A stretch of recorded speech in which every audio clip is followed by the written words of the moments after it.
Dolly Parton, the now 77 years old legendary icon, has no doubt captivated audiences for years with her timeless hits like Jolene and the iconic ballad, I Will Always Love You. But looking back, it's only through a sheer miracle that she was able to make it through the 1980s alive. Why? Some horrifying things happened in her life that pushed her to the point where she pulled a gun on herself and was about to aim at her head and pull the trigger before she was miraculously saved by her dog. But what could have caused a bright young singer in her 30s that fought through abject poverty to make a better life for herself, and when she was just at the peak of her career, to be willing to take her own life not once, but twice? Follow us along as we uncover it all in this video. Dolly Parton is renowned for her talent, grace, and captivating personality, which has kept her at the forefront of music for 5 decades. But her journey from humble beginnings to stardom is a story that resonates deeply. Born into poverty in the breathtaking Smoky Mountains, Parton shared a home with her 11 siblings. Their financial struggles were a constant burden, painting a stark contrast to the image of wealth that surrounds her today. Their small home with just one room was a far cry from luxury. Life was challenging for the Parton family, who relied on tobacco farming for survival. The meager living conditions meant that all the children had to share a bed, with 3 or 4 squeezed together each night. Dolly candidly revealed in a 1978 interview with Playboy that the children would often wet the bed and she would wake up to find herself soaked.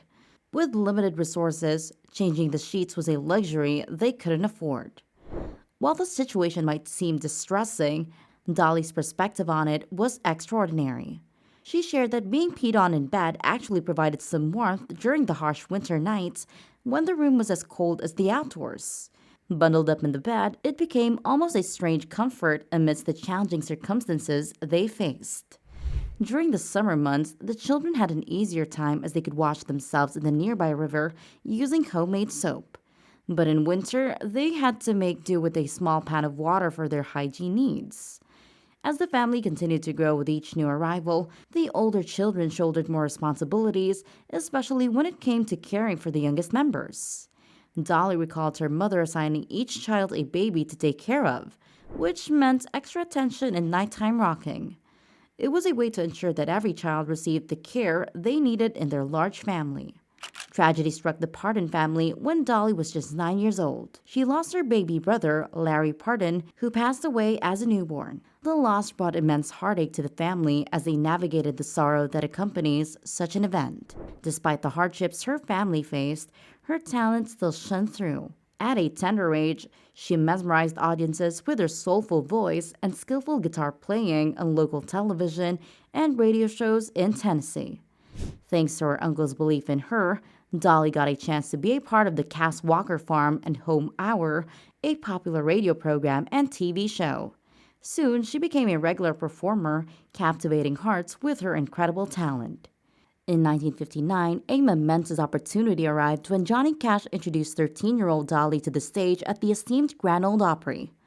Her performance was nothing short of extraordinary, earning her 3 encores and leaving the audiences in awe. As she graduated from high school, Dolly set her sights on Nashville, the heart of country music. It was there that her musical career truly took off, sparkling the beginning of an explosive journey that would establish her as a beloved icon in the industry. In a time when female voices in country music were scarce, she made her mark by writing her own music and earning 9 Grammy Awards. Not only did she shine on the big screen in films like 9 to 5 and Steel Magnolias, but she also created her own theme park, Dollywood, and established Dolly Parton's Imagination Library, gifting over 140 million books to children worldwide. Despite her career's initial success, she felt unhappy due to the misogynistic nature of the industry. As a woman, she had to compromise her desires in the early stages. After spending 7 years in Porter Wagoner's variety show, Parton had gained enough recognition to embark on a solo career. She yearned to be more than just someone's backup singer. Although she took some missteps, like her short-lived show Dolly in the 70s, Parton carried no regrets and saw it as a learning experience. However, she admitted that the show didn't meet her expectations, preventing her from being her true self. Moreover, Parton felt dissatisfied with her earlier, more commercial music. Even though she wrote half the songs on her 1980 album, 9 to 5 and Odd Jobs, she revealed to Rolling Stone that she didn't like her recent albums. Despite criticism of selling out, Parton believed she was striving to achieve her goals. It was with the success of the song 9 to 5 and its accompanying film that she finally gained the freedom to create music on her own terms. Throughout the years, Parton has experienced the heartbreaking loss of family members. After her mother's passing in 2003, she found it challenging to perform her emotional song, Coat of Many Colors, without shedding tears for several months. Tragedy again struck Dolly Parton's family in December 2018 when her younger brother, Floyd Parton, passed away at the age of 61. Floyd, a multi-talented individual, shared a close bond with Dolly, and together they wrote some of her biggest hits. His loss deeply affected Parton, who rarely spoke about it publicly.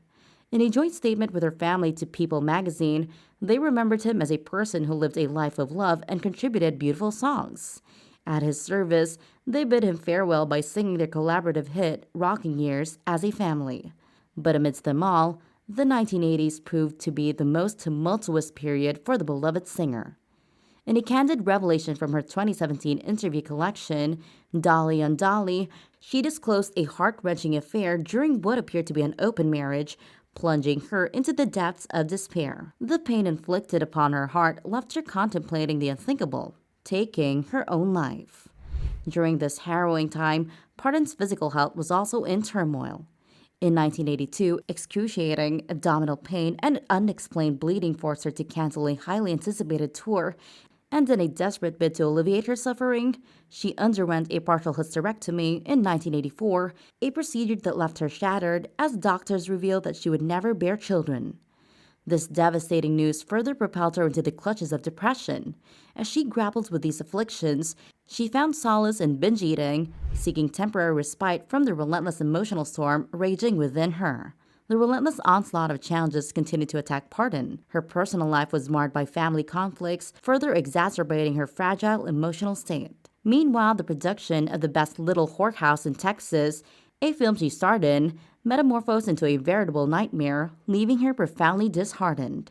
The combination of personal and professional turmoil had pushed her to the precipice of darkness, where every morning greeted her with a sense of desolation and lifelessness. Then one day, everything came to a head. In the depths of her despair, she found herself standing before a handgun, contemplating the irreversible. However, fate intervened in the form of her loyal dog, Popeye, whose gentle paw taps on the floor disrupted her anguish-filled reverie. Startled, she relinquished her grip on the weapon, allowing a glimmer of reality to seep back into